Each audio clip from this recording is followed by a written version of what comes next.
Hi! Hello! Welcome home she was world. నా పేరు శివకుమార్. ఈరోజు నవ్వుకుందాం సరదాగా కాసేపు ఫన్నీ జోక్స్ సిరీస్ 47లో భాగంగా మరికొన్ని జోక్స్ ఫన్నీగా ఉంటాయి. చివరిదాకా చూడండి. స్కిప్ చేయవద్దు. Please subscribe and like this channel Om Shiva's world. Please subscribe and share this channel to all. Please subscribe. ప్రతిరోజు సరదాగా నవ్వుకుంటే ఆరోగ్యానికి ఎంతో మంచిది. ఇప్పటిదాకా సబ్స్క్రైబ్ చేసుకున్న అందరికీ నా ధన్యవాదాలు.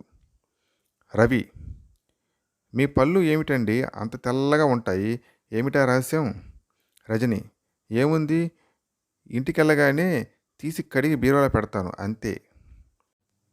రంగా: డాక్టర్ గారు, ఈ మందుల్ని ఎలా వాడాలి? డాక్టర్: ధైర్యంగా వాడు, నేనున్నాను కదా.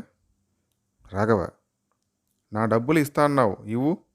రౌడీ రంగా: లేదురా, బ్యాంకు చుట్టూ చాలాసార్లు తిరిగా, అయినా కుదరలేదు. రాఘవ: ఎందుకని? రౌడీ రంగా: బ్యాంక్ చుట్టూ పోలీసులే మరి. సోము: ఒరేయ్, మీ ఇంట్లో కుక్కను కోతి తరుముతుంది ఏమిట్రా? రాజు: కుక్క నేను పెంచితే కోతిని మా ఆవిడ పెంచుతుందిలే. రవి: ఇంట్లో కూర్చొని నీ గుడ్డలు ఉతుక్కుంటున్నావా, ఆఫీసుకు రాకుండా? సురేష్: నా గుడ్డలు నేనెందుకు ఉతుక్కుంటారా, ఇవి మా ఆవిడవి. కారణం: పార్కులో ప్రేయసి ఒడిలో ప్రియుడు. ప్రియా, టైంపాస్ పల్లీలు కొందామా అడిగాడు ప్రియుడు. వద్దు అన్నది ప్రేయసి. ఉప్పు శనగలు అసలొద్దు, పోనీ ఆ ముంత మసాలా పప్పు అబ్బెబ్బే వద్దనే వద్దు. అక్కడ చూడు, ఒక చింపిరి విధవ ఐస్ క్రీమ్ అమ్ముతున్నాడు, 2 కొందామా? వద్దు డార్లింగ్. ఎందుకని ప్రియా? పల్లీలు అమ్మేది మా తమ్ముడు, ఉప్పు శనగలు అమ్మేవాడు మా చిన్నాయన, ముంత మసాలా అమ్మేది మా నాన్న, ఐస్ అమ్మేది మా చిన్న తమ్ముడు. దిగంబరం: మీ గ్రంథావిష్కరణ సభకు ఒక్క స్త్రీ ప్రేక్షకురాలు కూడా రాలేదా? అదేం, మీరు స్త్రీవాద రచనలు చేస్తుంటారుగా. రచయిత శ్రీరామూర్తి గారు. మరొక కవి: సభకు ముఖ్య అతిథిగా దిగంబర కవి వస్తాడని చెప్పాం, దాంతో లేడీసు అపార్థం చేసుకుని రాలేదు అని తలబాదుకున్నాడు శ్రీరామూర్తి గారు. అదే.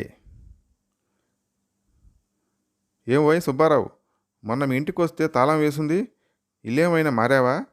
బజార్లో అడిగాడు రంగారావు. అదేం లేదురా, ఎన్నేళ్ళు పోయినా అదే ఇల్లు అదే ఇల్లాలు, నవ్వుతూ అన్నాడు సుబ్బారావు. బరువు: డాక్టర్ వద్దకు పరుగుతో వచ్చాడు కవిరాజు. సుబ్బరాయ శర్మ: డాక్టర్, రేపు సాయంత్రం 6 గంటల్లోగా నేను కనీసం 20 కిలోల బరువు పెరగాలి, ఏవైనా మంచి మందులు చెప్పండి రొప్పుతూ అన్నాడు. ఇదేంటి కవిగారు, అందరూ బరువు తగ్గడానికి మందుల కోసం వస్తారు, మీరు పెరగాలంటారేంటి, ఆశ్చర్యంగా అన్నాడు డాక్టర్. శివం సంస్థ వారు రేపు నాకు సన్మానం చేసి రూపాయి నాణ్యాలతో తులాభారం తోస్తారట అని చెప్పాడు కవి సుబ్బరాయ శర్మ. 4.